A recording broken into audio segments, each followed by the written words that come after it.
Welcome to the Lean Out Your Business podcast, a show dedicated to helping entrepreneurs accelerate business growth and simplify success. I'm your host, Krista Grasso, and I've been working with businesses for more than 2 decades to help them lean out and optimize what's working while eliminating anything that's not adding value.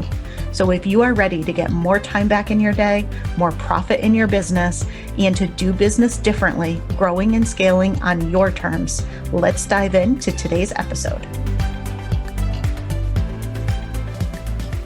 Hello, and welcome to another episode of the Lean Out Your Business podcast. This is part 4 of our 4-part series on what it takes to sustainably scale your business. We've been breaking down and reviewing the strategy, planning, systems, and team that it takes for simple, sustainable scaling, and we've been going in reverse order. So the very first part of this series, we looked at your lean dream team and the 4 layers that you want to be considering when building out your team. In the second part, we looked at your systems for scale. And again, there were 4 different levels and layers to systems that really help you accelerate your results when you're focused on the right layers at the right time. In our last part of this series, we looked at our lean strategic planning framework and really the importance of strategic planning in your business and what your role in strategic planning is. Today, we're going to pull everything together and we're going to talk about the strategy piece of this. The strategy piece is how you know you are working on the right things. So it's really important. And again, we went in reverse order. You actually start with your strategy, then you put your planning in place around that strategy. You systematize what's working, and you continue to build out or up level the team that you have or bring a team on to actually give you expanded capacity and be able to bring those strategies and your vision to reality. So I am going to share with you the puzzle analogy that you've probably heard me talk about before, but through a slightly different lens today. So I love puzzles. I do puzzles quite often. And so I really just look at business as a giant puzzle. And we're always trying to figure out the right pieces, the right way, the right things to pull together to build our puzzle. So if you think about what a puzzle is, right, just in general, it's a picture that you put together through various puzzle pieces. And some of those pieces are edge and corner pieces, and some of those pieces are interior pieces. The same puzzle can be cut into any different number of pieces. Now, if you take that concept and apply it to your business, really your vision is what's going to give you the picture that you're building. It's going to give you the picture that's on your puzzle. How you bring that vision to life is your strategy. And that's represented by the individual pieces of the puzzle. The edges and the corners of that puzzle, that represents your business model and your operating model. And that's really your overarching strategy. It's also the foundation of scaling success. Now, the individual interior puzzle pieces, those are your individual and smaller strategies that come together within that outer frame to achieve your vision. So the key is that you want to ensure that each of your strategies actually fit together, that you don't have bonus pieces that don't belong, or you don't have pieces missing and gaps that actually keep you from your vision.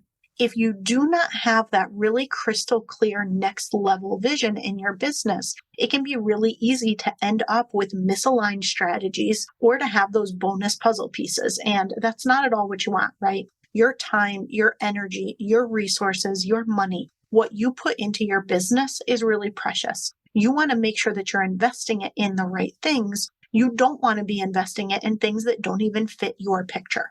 And if you don't have those strategic systems that we talked about in the second part of this series, it's sometimes hard to see how those pieces fit together. And it can be hard to recognize where you might have those gaps that are keeping you from the results that you want. You also want to make sure that your puzzle is cut in as few pieces as possible. So if you're doing puzzles for fun, like I like to do, sometimes it can be a great and exciting challenge to do the 1,000-piece puzzle or the 5,000-piece puzzle. right? So in real life, more pieces can sometimes be a good thing. When it comes to your business, exactly the opposite.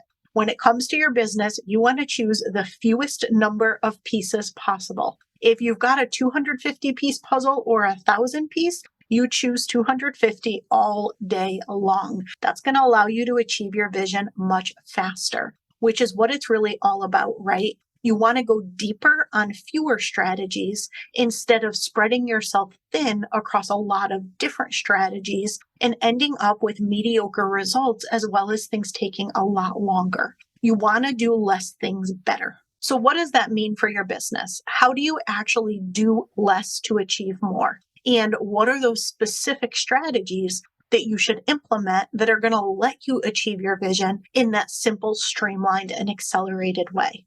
And the reality is you'll never really know unless you start with that clear next level vision, which we had talked about in the lean strategic planning episode. Assuming you do have clarity on your next level vision, what you want to do from there is you want to define your business model and then your operating model. Now, most businesses have a business model. Some business models, however, are misaligned with your vision. So you want to relook at and reimagine your business model if you feel like the one that you currently have is not in alignment with that vision that you have, or at least with the current version of your vision. Because your vision grows and evolves as you do and as your business does.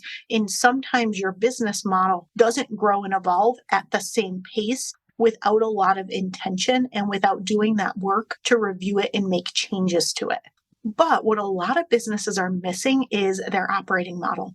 They have pieces of it by accident, but they don't actually have an intentional operating model. And one of the reasons for this is it can be actually really challenging to create your own operating model from within your business. It's frequently something that's more effective to have an outside in perspective and have somebody come and facilitate it for you or kind of pull things out of you. That's actually why we do this for our clients as part of our done for you scaling implementation services. But if you have the capability to do this yourself within your own business, at least get started with it. So let me break down the difference between a business model and an operating model, because there can sometimes be confusion over which is which. So your business model is all about who you serve and how you serve them, right? It's your ideal target market.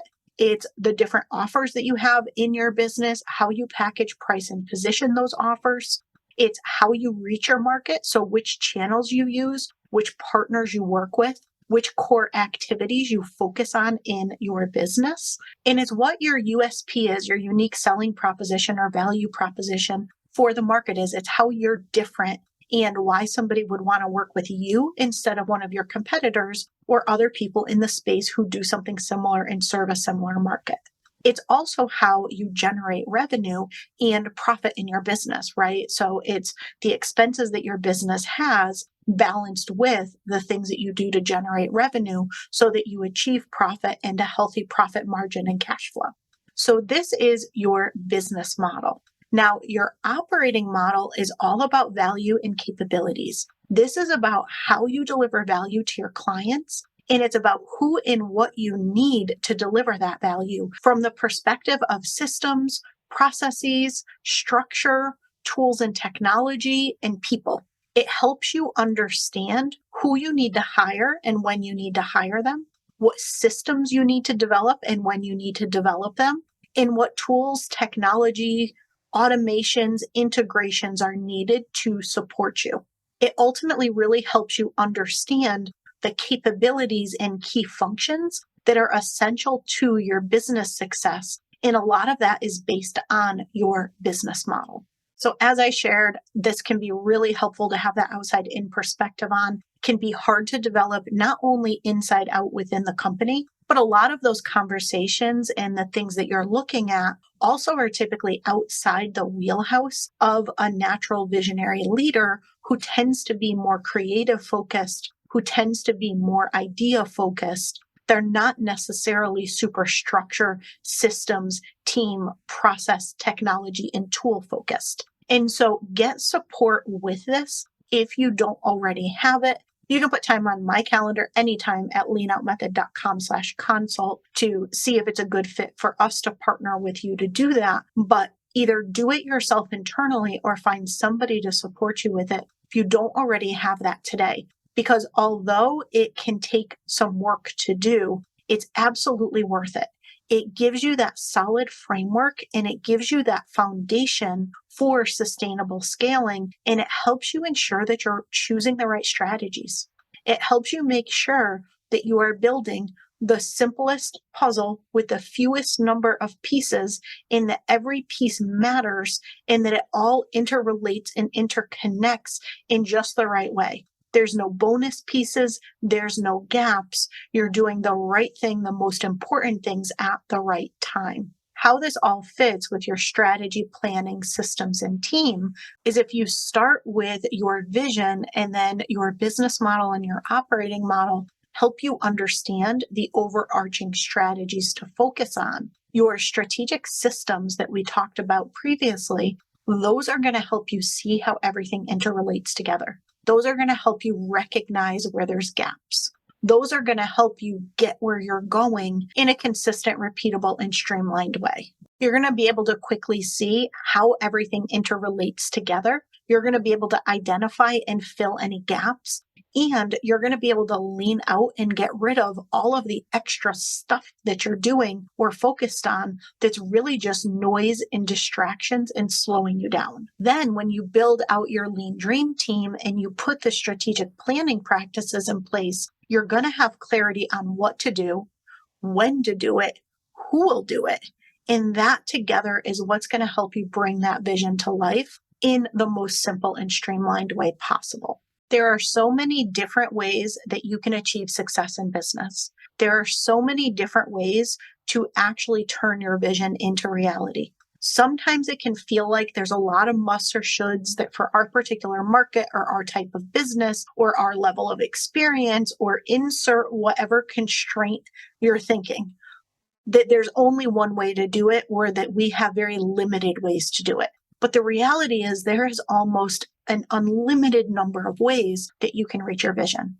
The key is getting really clear on which strategies are right for you, which strategies fit for your target market, for the things that are fulfilling to you, the things that are in alignment for you, and the things that fit within the business model and operating model structure that you've decided on for your business. If at any point you feel like you are no longer loving what you're doing, if you're no longer enjoying the specific clients that you're working with or delivering the specific offers that you have in your business, or leveraging the particular channels that you have, or maybe you're on too many social media channels or doing too many different things and you're really craving more simplicity because things are starting to feel too complex. Know that you have the ability to change things at any point in time. You get to define your business model. You get to define your operating model. You get to choose who you work with. You get to choose who you hire. You get to choose what projects you commit to do in your business and what projects you commit to do with or for your clients. It all starts with vision and then the specific strategies that you make decisions on regarding that vision. Don't be afraid to reimagine things, to change things up, and to really make sure that you are moving your business forward the way that both feels right to you and that provides the best possible results. I hope you enjoyed this 4-part series on simple, sustainable scaling and how to leverage strategy, planning, systems, and team to really scale your business in a way that does not require you to work 24/7, that does not require you to give up your personal life and all of the things that are important to you outside of business in order to reach your next level of business success. There is still time to join us at the Reimagine retreat. So if you have not secured your spot yet, head over to leanoutmethod.com/reimagine for all the details and to spend 3 days together working on your strategy, planning, systems, and team, and As I shared in the last episode, I've included bonus access to our Simplify to Scale Ops Academy program. So not only will we spend 3 days together deep diving into your business and your biggest challenges or opportunities right now, but you will have the entire ecosystem around you through our Ops Academy to put that foundation for scaling success in place so you are ready for massive success and scale in the new year. If you ever have questions or want to know how we can do this for you, put time on my calendar at leanoutmethod.com/consult. In addition to strategy planning, systems, and team, there's actually a 5th pillar, and that is insights. So as we round out this 4-part series, the one thing to leave you with when it comes to insights is that you want to be looking at qualitative and quantitative measures across all 4 of these pillars. You consistently want to be looking at what's working and what's not working. And you don't just want to look at the results themselves, but you also want to look at how you're getting those results. You want to make sure that you are living your rich, fulfilled life. You want to make sure that you have the protected space for what's most important to you outside your business, and that you're investing your precious time, money, and energy into the right things within your business, making sure that you're consistently looking at your insights and that you have insights in place across all 4 of these facets are going to be what allows you to know when you need to pivot, when you need to change things up, or when you want to double down on something and keep going so that you get better and better results. I'd love to hear what you thought of this 4-part series. And if you want more in-depth series like this again in the future, share that feedback by leaving a review or put time on my calendar at leanoutmethod.com/consult. And I will see you again next week. Thank you for joining me for another episode of the Lean Out Your Business podcast. I hope you got a lot of value and actionable insights from today's show and would love if you take a moment to leave us a review. If you have any questions on today's episode or on how to lean out your business, join us over in our private Facebook community where every week we do live training and Q&A, and I'd love to have you be part of the conversation. Head to leanoutmethod.com/group to join us. And before you go, be sure to subscribe to the show so you're the first to know when we release a new episode. We'll see you next week.